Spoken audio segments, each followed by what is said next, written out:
আপনি কান্দেন আল্লাহর কাছে।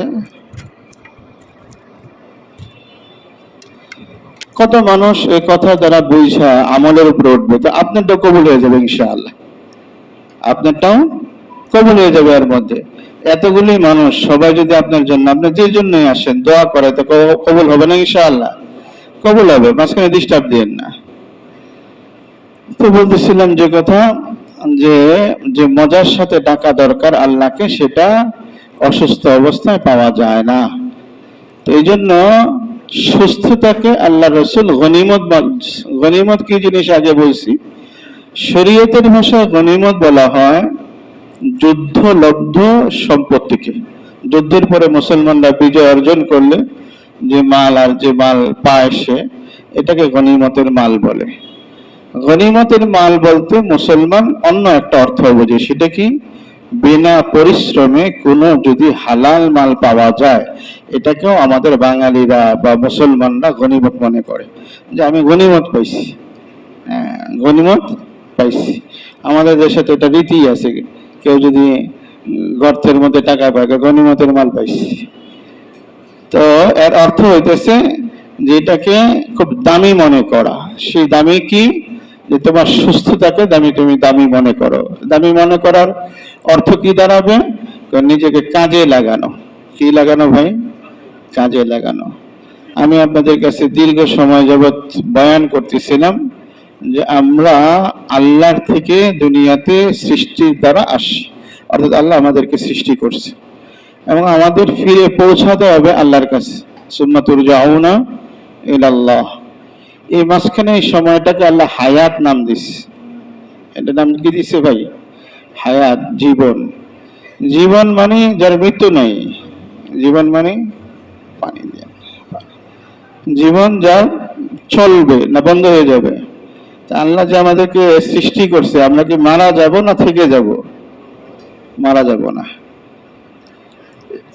আমাদের পরিভাষা আমরা বলি, কিন্তু আসলে এটাকে শরীয়তের পরিভাষা ইন্তেকাল, পরিবর্তন, জায়গা পরিবর্তন। ছিলাম আকাশে, দুনিয়াতে আসছি, কবরে যাব, হাসরে যাব, আবার আল্লাহর কাছে ফিরে যাব। সেখানে কি শেষ না চিরজীবন? চিরজীবন। খালিদিন ফিহা আবাদা লা ইয়াবগুন ফি আনহা হাওয়ালা। চিরজীবন থাকতে হবে। আর মুমিন কোনদিন জায়গা থেকে বের হইতেও যাবে না। বের আল্লাহর কাছ থেকে কে বের হইতে যাবে? যে আল্লাহকে দিদারের প্রথম দিদার, হযরত ইবনে হাজার আসকালানী রাহমাতুল্লাহ লেখেন 70,000 হইতে পারে, 70 বছরও হইতে পারে। প্রথম মোলাকাতে চোখের তাকানো 70,000 বার, এটা কম বেশি কিছু না।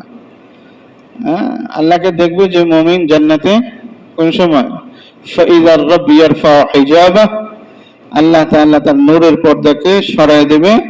ফায়ানজুরু ইলাইহিম, প্রথম আল্লাহ আমাদেরকে দেখবেন। মহব্বতের তবকাটা কোন দিক থেকে বেশি? আল্লাহ থেকে না আমাদের থেকে? আল্লাহ থেকে বেশি। আল্লাহ দেখবেন আগে, আমরা আগে দেখবো না। ফায়ানজুরু ইলাইহিম, সমস্ত জান্নাতীদের দিকে আল্লাহ তাকায় থাকবেন। এরপরে ওয়ানজুরুনা ইলাইহি, সমস্ত জান্নাতীরা কার দিকে তাকাবে? আল্লাহর দিকে। কত বছর? ইবনে হাজার আসকালানী 70,000 না 70, কত বছর যাবে আমরা জানি না, কিন্তু ওই দিদার এত সুন্দর হবে। আমাদের চেহারার রূপ লাবণ্য, যে মুফতি সাহেব আসছে, যার জন্য মজমা বসাইছি, সুন্দর মানুষ, এটা সুন্দর থাকবে না ওই দিন। সেদিন এক একজন মানুষ আল্লাহর ঝলকে, পরশের, কারণ নূরের পর্দা তো উঠাই দিছে। ফাইযার রাব ইয়ারফা হিজাবা, ইবনে মাজার riwayat, আল্লাহ তাআলা তার নূরের সমস্ত পর্দাকে খুলে দিবে।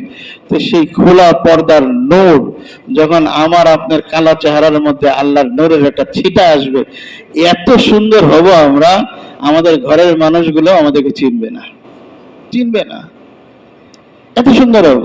কিসের কারণে?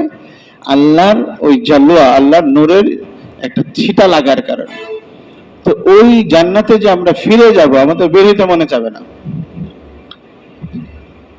এটা হলো হায়াত। আর কখনোই আমরা সেখান থেকে বের হব না কেউ। দেখবেন ছোট বাচ্চারা বিভিন্ন গেম খেলে। ইন্নামাল হায়াতুদ দুনিয়া লাইব ওয়া লাহব, খেল তামাশা। কিন্তু অদ্ভুত একটা জিনিস আমার কাছে মনে হয়, ওদের এই খেলার মধ্যে থাকে পাওয়ার। মানে গাড়ি চালাইতেছে, অ্যাক্সিডেন্ট হয়, কিন্তু অ্যাক্সিডেন্টে নষ্ট হয় না।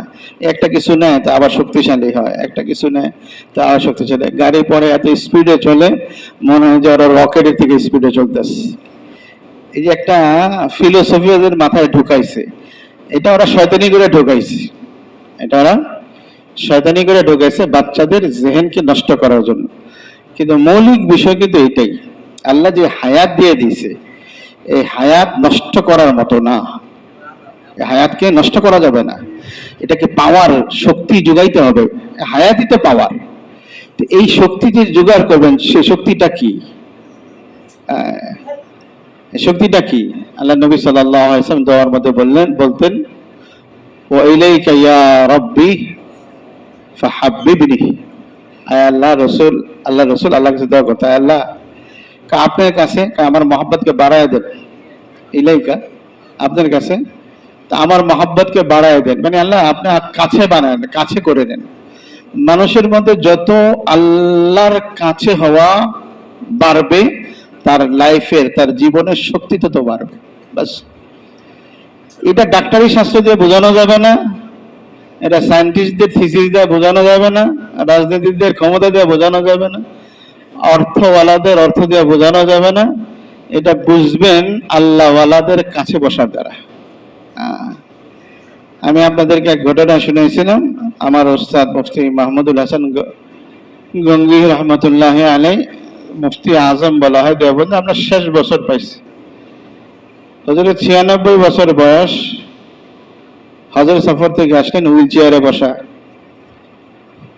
দুজন মানুষ ঠেলে নিতে হয়। ওই বছর হুজুরে প্রায় লগভগ 18,000 কিলোমিটার সফর করছে আমাদের সবক পড়ানোর আগে, মানে রমজানের পরে। এরপরে আমাদেরকে পড়ে হজে চলে গেছেন। আর হজ যারা করছে তারা জানে, মানে আমি আর কি, অন্যদের কথা প্রতি হজের মধ্যে কান দিয়ে আল্লাহ আল্লাহ, এটি মনে শেষ আর মনে জীবনে আসার। যারা আপনারা থাকছেন আরবে, তারা তো জানেন কি অবস্থা। আর কান্নাকাটি ছাড়া কোনো উপায় নেই। কত মানুষ রাস্তায় বেহুশ হয়ে পড়ে যায়, কত মানুষ কত কিছু, এই হজের কষ্ট। তো ওই মুরব্বীটা যে হুইল চেয়ারে চড়ে, যার কোনো শক্তি নেই শরীরে, সে হজ করে এসে 2 দিন পড়াইছে। 2 দিন পড়ানোর পরে সাউথ আফ্রিকা সফর, ওই সফরই শেষ, সাউথ আফ্রিকায় ইন্তেকাল করছে। তো ইন্তেকালের আগের কথা বলতেছিলাম যে হযরত যখন পড়াইতেন, তো এখন যে আমাদের এখানে আসে মাওলানা ইব্রাহিম সাহেব দামাত বারাকাতুহু, উনি হযরত খাদেম হিসেবে যাইতেন ক্লাস। উনিও বড় আলেম, এখন তো শাইখুল হাদিস। তো উনি গেলে হুজুরের ঘাটটা আস্তে আস্তে আস্তে এরকম হয়ে যেত, বুড়া মানুষ যেটা হয়। তো ইব্রাহিম সাহেব আস্তে আস্তে গাল লাগায়া হুজুরের গালটাকে সোজা করতেন, গাল লাগায়া গালটাকে সোজা করতেন। আর এর মধ্যে সবক পড়াইতেছে, আমরা সবক পড়তেছি। এর মধ্যে এক ছাত্র হযরতের কাছে চিঠি লিখছেন যে এত দুর্বলতা, আপনার শরীর দাঁড়ায় না, মাথা ঠিক থাকে না, এই অবস্থায় কি আপনি পড়ানোটা বাদ দিতে পারেন না? আল্লাহ কি আপনাকে তারপরেও ধরবে? আপনার কি এখনো দায়িত্ব আছে যে আপনাকে দ্বীনের প্রচার করতে হবে? আপনি কেন এত কষ্ট করতেছেন?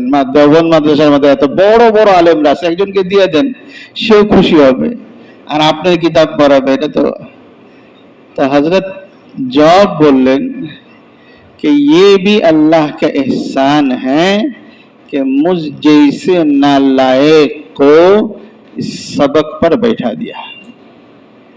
এটাও আল্লাহর দয়া যে আমি শারীরিকভাবে অক্ষম হয়ে গেছি, কোনো প্রকার যোগ্যতা আমার মধ্যে নাই, এই অবস্থাও আল্লাহ তাআলা আল্লাহর দ্বীনের কাজ, দুনিয়ার সবচেয়ে বড় মারকাজ ইলমে যে কটা আছে তার মধ্যে অন্যতম দেওবন্দের মতো বিদ্যাপীঠে আল্লাহ তাআলা আমার মতো অযোগ্যকে দিয়ে আল্লাহ তাআলা দর্শের কাজ দিতেছে।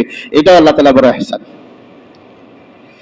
মানুষ যত আল্লাহর কাছে যাবে, বয়স যত বাড়বে, তার মধ্যে দিনদারি যত বাড়বে, তার মধ্যে আল্লাহ থেকে নেওয়া পাওয়ার আর শক্তিগুলো যত বাড়বে, আমি আর আপনি এটাকে হিসাব করতে পারবো না আল্লাহ তাআলা তাদের থেকে কি রকম কাজ দিচ্ছে। আমি আপনার দাদার কথা শুনেছিলাম, সেই নীলফামারীতে জামাতে গেছি, আপনারা আমাদের থেকে বেশি জানেন। তো জামাতে গেছে, নীলফামারীর সাথে তো আমাদের এলাকার কোনো যোগাযোগ বা কোনো প্রকার নেই। মাগরিবের বয়ান ছিল মসজিদের মধ্যে যায়, আমরা গেছি, যায় তো কুকুর, কোনো লোক নাই, কিছু নাই, ধুইয়া পলিথিন কিনে না বসেছি। মাগরিবের পরে বয়ান করছি, পরে এরকম মুরব্বী আরো বয়স্ক, বাড়ি কই? তাই বলছি ঢাকা। বা ঢাকা কই? তো আমরা যেরকম সোনা হাজরা বলি, এখন সোনা হাজরাই বলছি। তো লোকটা বলতেছে না, আপনার চেহারা মনে হইতেছে যে গোবিন্দপুরে একজন কারি সাহেব ছিল, ওনাদের ফ্যামিলি যে কালা কোলা চেহারা, নাক নখ খাড়া, ওই রকম চেহারা। কারণ আমাদের তো আগে গোবিন্দপুর নামে চিনতো এই এলাকা। তো উনি বলতেছে যে এই মসজিদ থেকে কিছু দূর একটা মসজিদ আছে, এই মসজিদটা যায় দেখে যান, এটা আপনার দাদা এসে নামাজ পড়ছে, এরপর থেকে মসজিদ হয়েছে। কোথায় সে নীলফামারী, আর কোথায় আমরা ঢাকার নবাবগঞ্জে? আর ওই সময় চলাচল তো এরকম ছিল না। হয়তো রাস্তা দিয়ে চলতেছে, সেখানে নামাজের প্রয়োজন হয়েছে, নামাজের জন্য দাঁড়াইছে, আল্লাহওয়ালারা আল্লাহর কাছে দোয়া করছে, আল্লাহ তাআলা সেই মেহনতকে কবুল করে সেই জায়গায় কিয়ামত পর্যন্ত, জানি না আল্লাহ কতদিন লাগবে, সেই কিয়ামত পর্যন্ত একটা নামাজের সিলসিলাকে আল্লাহ তাআলা কায়েম করে দিচ্ছে। ছোট মনে হইতেছে, ঠিক না? বুঝলো না মনে হয়। একটা মসজিদে জামাত শত শত বছর চলতে থাকা, হাজারো মানুষ নামাজ পড়া, এর মধ্যে কত আল্লাহওয়ালা, কত গরিব, কত আল্লাহর পছন্দের মানুষ, কত কুতুব আবদাল, কত ওলিয়া আলেম, কত কি বলবো, যারা মনের দিক থেকে ভাঙা হৃদয় নিয়ে আল্লাহর কাছে হাতটা উঠাইছে, এমন কত মানুষ এই মসজিদে নামাজ পড়ে গেছে, আর এক ফোঁটা চোখের পানি ফালায় গেছে। আর জাহান্নামের আগুন নিভার জন্য চোখের এক ফোঁটা পানি যথেষ্ট। হাদিসের মধ্যে আসে 2 ফোঁটা কি জাহান্নামের আগুনে জ্বলবে না, তার মধ্যে একটা ওই ফোঁটা যেটা আল্লাহর রাস্তায় জিহাদ করতে যায় পড়ছে। আশা আছে নাকি? আল্লাহ রাস্তায় জিহাদ করতে যায় চোখের পানি পড়ে না রক্ত পড়ে? ভয়ের কিছু নাই তো। জিহাদ বললে জঙ্গি বানাই দেবো, এরকম চিন্তা করেন না। এত ডরান আপনারা, তাহলে কেমনে হবে? জিহাদি ইসলামের কিয়ামতের আগে মুসলমানদের আবারও বিজয় জিহাদের মাধ্যমেই হবে, দ্বিতীয় কোনো রাস্তা নেই। এটাকে ভুল বুঝেন না। আর যখন যে স্রোত উঠছে, ওই স্রোতের সাথে আপনারা গায়ে ভাসায় দেন, বাস শেষ। এই মসজিদে মিটিং হয়েছে ঈদের আগের দিন, বম ফোটাবারে। এই মসজিদের ঐতিহ্য তো 300-400 বছর, তো কোনোদিন তো শুনলাম না যে এর মধ্যে মোমবাতি জ্বলছে, ফুটে গেছে, বম ফুটবো কই থেকে? যা বোঝাইছেন আমরা তাই বুঝছি। যাক, আল্লাহ তাআলা আপনাদের হেফাজত করে, আমাদেরকে হেফাজত করে। যে জানি বলতেছিলাম যে ভুল আওয়াজে কান দিয়েন না। আল্লাহ নবী বলে গেছে, আল জিহাদু মাজি ইলা ইয়াউমিল কিয়ামাহ, কিয়ামত পর্যন্ত যুদ্ধ চলবে। সেটা আপনি আমার সৌভাগ্য। এক ফোঁটা রক্ত পড়বে, সে রক্তের দ্বারা আল্লাহ রাসূল কত বড় সুসংবাদ শোনাইছে, কশিন কালেও জাহান্নামে যাবে না ইনশাআল্লাহ। হ্যাঁ, সেটা শরীয়তের মেজাজে হইতে হবে, সেটা উলামায়ে কেরাম জানাবে ইনশাআল্লাহ যখন দরকার পড়বে। দ্বিতীয় কথা, যেটা আল্লাহর ভয়ে যে চোখের পানি পড়ে, সেই পানির, ওই চোখের পানি, যে চোখ থেকে আল্লাহর ভয়ে পানি পড়েছে, ওই চোখ জাহান্নামের আগুনে জ্বলবে না। কত বড় সৌভাগ্য আমাদের। তো এই জন্য বড়দের, আল্লাহওয়ালাদের কাছে যাওয়া এটা বহুত বড় জরুরি জিনিস। আমি বলতেছিলাম আমাদের শক্তি জোগাড় করতে হবে। শক্তি জোগাড় করার 2টা রাস্তার বয়ান চলতেছিল অনেক আগে থেকে। এক হচ্ছে আমাকে গুনাহ ছাড়তে হবে। শক্তি কিছু জিনিস নষ্ট করে, আর কিছু জিনিস শক্তিকে আনে। এই দুটোটা দিককে ব্যালেন্স করতে হবে। কিছু মানুষ আছে খুব আমল করে কিন্তু গুনাহ করে, শক্তি হারায় ফেলে। তাহাজ্জুদও পড়ে, আবার সুদও খায়, আছে না? ছাড়তে হবে। আবার আপনার যা গালি দিয়েন না সুদখোর, এটা বললেন না, এটাও আপনাকে অনুমতি দেওয়া হয় নাই। বাকি যারা সুদ খাইতেছে তাদেরকে চেষ্টা করতে হবে যে এটা তো হারাম, এটা তো আমার শক্তি নিয়ে যাইতেছে, আমি আল্লাহ পর্যন্ত বসতে পারবো না, রাস্তা জাহান্নামে পড়ে যাবো রাস্তায়। আর মিথ্যা বলি, কি বলি? মিথ্যা বলি। তা আমার মিথ্যা তো দুর্গন্ধ, তা আমাকে চেষ্টা করতে হবে, মিথ্যা ছাড়তে হবে আমাকে। ছাড়তে পারতেছি না। তো নবী আলাইহিস সালাম যেভাবে শিখাইছে, আমাদের বড় বড় উলামায়ে কেরাম হাদিস কোরআন থেকে মাসলা বের করছে যেভাবে, যে মিথ্যা ছাড়া তরিকা কি। আমি আর আগে বলছি আপনাদেরকে, শাস্তি নিয়োগ করে নিজের উপর। মিথ্যা বলছি, 2 রাকাত নামাজ পড়েন, কেন মিথ্যা বললাম? রোজা রাখেন, কেন মিথ্যা বললাম?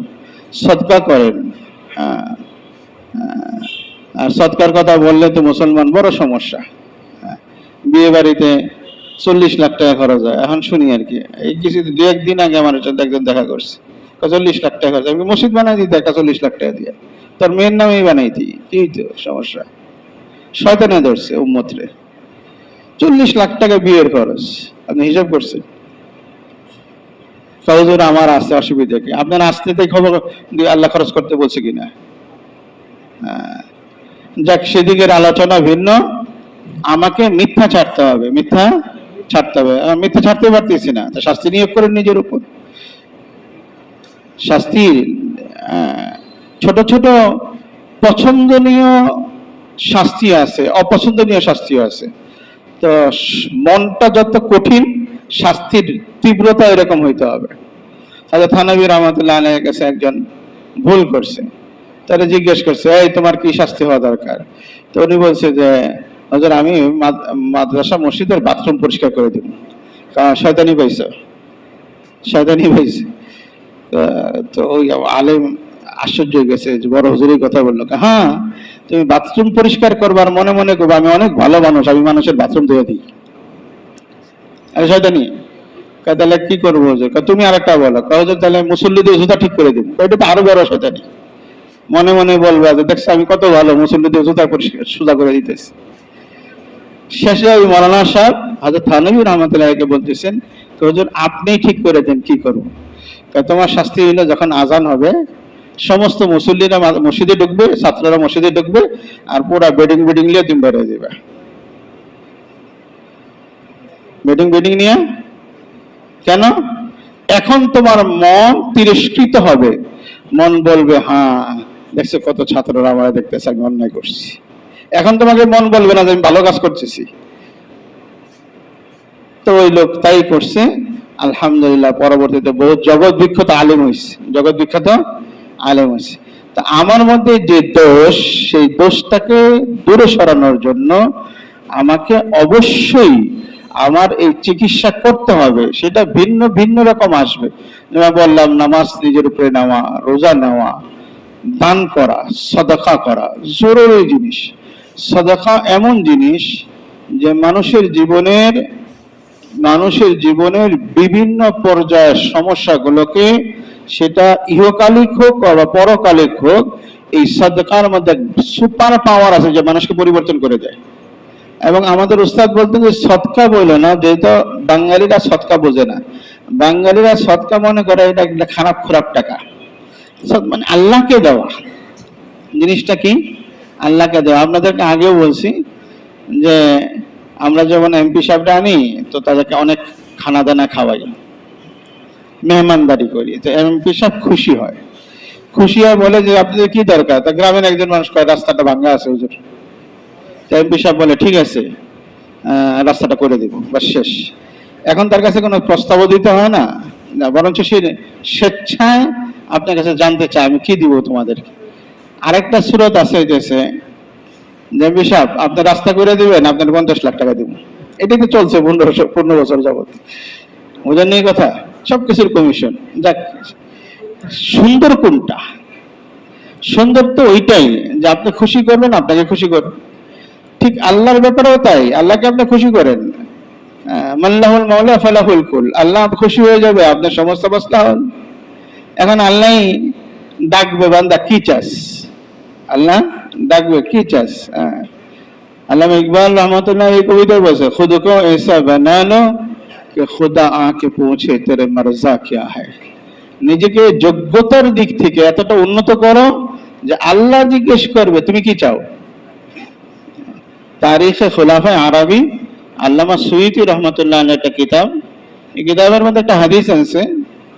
এই হাদিসের সনদের ব্যাপারে অনেক কিলোকাল আছে, কিন্তু ফাজাইলের ব্যাপারে এটা মকবুল, মুহাদ্দিস সাহেবরা জানে।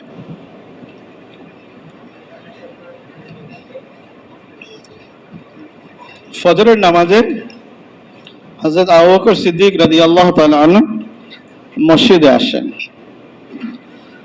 মসজিদে আসেন এই অবস্থায় যে তার পোশাক স্বাভাবিক পোশাক না, যেমন আমরা পাঞ্জাবি পরি, জুব্বা পরি, যেরকম এরকম না, বরঞ্চ সে একটা চাদর গায়ে দিয়ে আসছে এবং এই চাদরের মধ্যে কোনো বোতাম নাই, খেজুরের লাগানো, যে আমরা কি বলে কাঁটা বা এই জাতীয় জিনিস লাগানো। তো হযরত জিবরিল আমিন মুহাম্মদুর রাসূলুল্লাহ সাল্লাল্লাহু আলাইহি ওয়াসাল্লামের কাছে আসছেন। আয়েশা বলতেছে যে আপনার উম্মতের একজন মসজিদে আসছে, তার হালাত কি দেখছেন? তো নবী আলাইহিস সালাম খেয়াল, স্বাভাবিকভাবে প্রথম হয়তো খেয়াল করে নাই, তো অবস্থা দেখে তো জানছে, বুঝছে। তো হযরত জিবরিল আমিন রাসূল সাল্লাল্লাহু আলাইহি ওয়াসাল্লামকে বলতেছেন যে আপনার এই উম্মতকে জানান যে আল্লাহ তাআলা আবু বকরের কাছে সালাম পাঠিয়েছে। কে পাঠিয়েছে ভাই? আরে ভাই একটা জবান দিয়ে খুশি হন, সুবহানাল্লাহ তো বলেন। চেয়ারম্যান সালাম করে লাফাইতে শুরু করেন আর আল্লাহ সালাম দিছে, এটা লাভও আসে না। মোহাম্মদ কোন পর্যায়ে চলে গেছে? আল্লাহ সালাম পাঠাইছে, আপনি হিসাব করে দেখেন। এই জন্য হযরত আবু বকর কান্না শুরু করছে এবং এই শব্দই বলছে, ইয়াকরাউল্লাহ আলাইনা সালাম, আল্লাহ আমার উপরে সালাম পাঠাইছে। তাজ্জুব হয়ে গেছে, শ্বাসকষ্ট শুরু হয়ে গেছে, চোখের পানি ঝরতেছে, পানিও আসতে চায় না, আটকে গেছে। কি অবস্থা, কি অবস্থা! তো একজন মানুষ যখন তার জীবনে সব আল্লাহকে দিয়ে দিয়েছে, কিছুদিন আগে বাড়িতে শুধু আল্লাহ আল্লাহ রসুলের সন্তুষ্টি রেখে আসে, একটা শুয়েও রাখে নাই, পরার জন্য একটা ভালো চাদরও রাখে নাই, চাদরের জন্য একটা বুতামও রাখে নাই, খেজুরের কাঁটা রেখে দিয়েছে। তো আল্লাহর পক্ষ থেকে জিজ্ঞেস করা হয়েছে, সালাম দেওয়া হয়েছে, এবং শেষে জিবরিল আমিন মুহাম্মদুর রাসূলুল্লাহ সাল্লাল্লাহু আলাইহি ওয়াসাল্লামকে জিজ্ঞেস করতে বলতেছেন, আবু বকরকে জিজ্ঞাসা করেন যে আবু বকর কিসের উপরে খুশি? আল্লাহ জিজ্ঞেস করছেন। কে জিজ্ঞেস করছেন? আল্লাহ জিজ্ঞেস করছেন। তাহলে আমি যখন যোগ্যতা তৈরি করব, আমি যখন গুনাহ ছাড়ব, আমি যখন দান করতে করতে নিঃস্ব হয়ে যাব, যে দিক থেকে আপনি আসেন, তো আপনার সমর্থতা এতটা বাড়বে যে আসমানের মওলা আপনার জন্য তৈরি হইয়া সালাম পাঠাবে। এজন্য দরকার আমাকে সংশোধন, আমার খারাপ জিনিসগুলো ছাড়বো। এটা আমার শক্তিকে নষ্ট করে। মিথ্যা কথা ছাড়বো, সুদ খাওয়া ছাড়বো, মানুষকে ঠকানো ছাড়বো, সমালোচনা ছাড়বো, গীবত করা ছাড়বো। খারাপ ধারণা আমাদের সমাজে একটা বড় রোগ, যাকেই দেখে একটা খারাপ ধারণা কইরা এটার উপর ভিত্তি করে না জানি কত জাল বানানো শুরু হয়। অথচ এই কিছু কিছু ধারণা তো কবিরা গুনাহ, কিছু কিছু খারাপ ধারণা, ইন্না বাযাজ জান্নি কবিরা গুনাহ একদম। তো গুনাহ, আর সবচেয়ে বড় যে জিনিস, মানুষের খারাপ ধারণা থেকে আস্থা নষ্ট হয়, আর আস্থা নষ্ট হইলে সমাজ নষ্ট হয়ে যায়, তখন আর সমাজ সমাজ থাকে না। এই জন্য আমাদের এই দোষগুলো ছাড়ার মেহনত করতে হবে। আজকে আমরা নামাজে যেরকম মেহনত করি, আলহামদুলিল্লাহ ভালো, যখন আজকে জুমার দিনে কত মানুষ আমরা আগে এসে যাই। তো এরকম একটা চিন্তা আমার মধ্যে আনতে হবে যে আমি খারাপ গুণগুলোকে ছাড়ার জন্য একটা সময় ব্যয় করব, এমনি বের হবে না। দুনিয়াতে এমন কোন কাজ আছে যেটাকে সময় না দিলে হয়ে যায়? সম্ভব নাকি? এক বড় বুজুর্গ কিতাবের মধ্যে আসে, আর আমি একজন বড় আলেমকে দেখছি, তবলিগের মুরব্বী ছিলেন, ওনার সাথে এক সফরে গেছি। উনি জিবলা টান দেয়া বলতেন, এটাই সব আমার নষ্টের মূল, এটাই সে নষ্টের মূল। চিন্তা করতেন। দাদাজি রহমতুল্লাহ কথা শুনছি, দাদা কানতেন আর বলতেন, এক ভাবনা তো কবরের ভাবনা, ইসমাইল দিয়া তো হইলই না, এক ভাবনা তো হাসরের ভাবনা, ইসমাইল দিয়া তো হইলই না, আর নিজের কান মলতে বসে বসে। আমি আর আপনি এটা আবার এক তরজের লোক আছে, ওইটা হাদিসে কই পাইছেন? আরে ভাই, সাহাবায়ে কেরাম তো আখিরাতের চিন্তায় লাল হয়ে যেতেন। হযরত আলী যখন আজান হইতো তো শরীর কাঁপতে থাকতো, হলুদ হইতে থাকতো। হাদিসে কই আছে? ভাবনা একটা, আখিরাতের ভাবনা। সেদিন আমি আর আপনি কি করবো? ইয়াউমা তাযালু কুল্লু মুরযাতিন আম্মা আরযাত। মা দা বাচ্চা দুধ খাওয়াইছে, এটা কোনো আকলে, বিবেকে, বিজ্ঞানে কোনোভাবে সাব্যস্ত করতে পারবেন যে মানুষ ভুলে যায়? কোন মা তার বাচ্চাকে দুধ খাওয়াইছে, সেই দুধ ভুলে গেছে, এটা হইতে পারে? কঠিনকালে হইতে পারে, কিন্তু আল্লাহ বলতেছেন কিয়ামতের দিন মা ভুলে যাবে সন্তানকে, মনে রাখবে না, মনেই থাকবে না, তার মনে থাকবে না। মাকে ভুলে যাবে, সন্তানকে ভুলে যাবে, সহধর্মিণীকে ভুলে যাবে, ভাইকে ভুলে যাবে, কেউ মনে থাকবে না সেদিন। হ্যাঁ, কি অবস্থা হবে? তো ওই ভাবনায় তারা এতটা ফিকির মানছিল। তা আমাকেও যদি ওই আখিরাতের ফিকির আইসা যায়, তাহলে এগুলি ছাড়া সহজ, এগুলি যেন সময় দেওয়া সহজ, এটা যেন সময় দেওয়া সহজ। আমরা আখিরাতের বিষয়কে নিয়ে চিন্তা করি না। ছোট ছোট জিনিস আমাদের বড়রা আমাদেরকে এইভাবে করে শিখাই গেছেন। রাসূল সাল্লাল্লাহু আলাইহি ওয়াসাল্লাম তালিমের থেকে সাহাবায়ে কেরাম শিখছেন, সাহাবায়ে কেরামের তালিম থেকে তাবেঈনরা শিখছেন, তাবেঈনের তালিম থেকে তাবেঈনরা শিখছেন। আকাবির আর বড়দের কথা বললে বড়রা তো দিন না, বা মুশকিল হয়ে যায়, এই জন্য সনদ বলতেছি। ওনারা থেকে ওলামায়ে কেরাম শিখছেন, ওলামায়ে কেরাম থেকে অন্য ওলামায়ে কেরাম শিখছেন। জীবনের প্রত্যেকটা আমলের মধ্যে ফিকির করতে হবে, আমার কোন জায়গায় ভুল হয়ে গেছে। দাদার এই মশহুর ঘটনা আপনাদের আগেও শুনেছি, যে দুইজন মানিকগঞ্জ থেকে আসছে, আসার পথে আসর আর জোহর আর আসর ছুটে গেছে, মাগরিবে এই মসজিদে নামাজে দাঁড়াইছে। মৌলানা সাহেব ছিলেন, সাহেবে নেসাব ছিলেন, নামাজে দাঁড়াইছে, সূরা ফাতিহা পড়তে পারে না, লোকমা দেয় লোকমা ওঠে না, এরপরে পিছে চলে গেছে, দাদা নামাজ পড়াইছে। নামাজের পরে ওনাকে ডাকছে, আলেমকে, মৌলানা সাহেবকে দাদা ডাকছে, বাবা কি হইলো আপনার, এটা নামাজ পড়াইতে পারলেন না? তখন বলছে যে আসলে আমি তো একটা ভুল হয়ে গেছে। সাহেবে নেসাব বলে যার 5 ওয়াক্ত নামাজ জীবনে কাজা নাই, 5 ওয়াক্ত। শরীয়তের মাসলা হচ্ছে এই 5 ওয়াক্তের কমে যদি কেউ কাজা থাকে, তা এখনের নামাজ আগে পড়বেন না, আগে 4 ওয়াক্ত পড়ে নেবেন। কারণ আপনি তো নাই, আসি অল্প, তো ওনার জীবনে মাত্র আছে কয় ওয়াক্ত? আমও কি অবস্থা, আমাদের কি অবস্থা? ওনার সারা জীবনে মাত্র 2 ওয়াক্ত আছে, এই জন্য নামাজে দাঁড়াইছে, কিন্তু নামাজের মধ্যে ওই যে নিয়মের পরিপন্থী হওয়ার কারণে পড়তে পারতেছে না। তো দাদা বলতেছে যে এটা করলেন কেন? ঝড় উঠছিল এই সাইড থেকে যখন আসে, এখন তো পানি নেই গেল।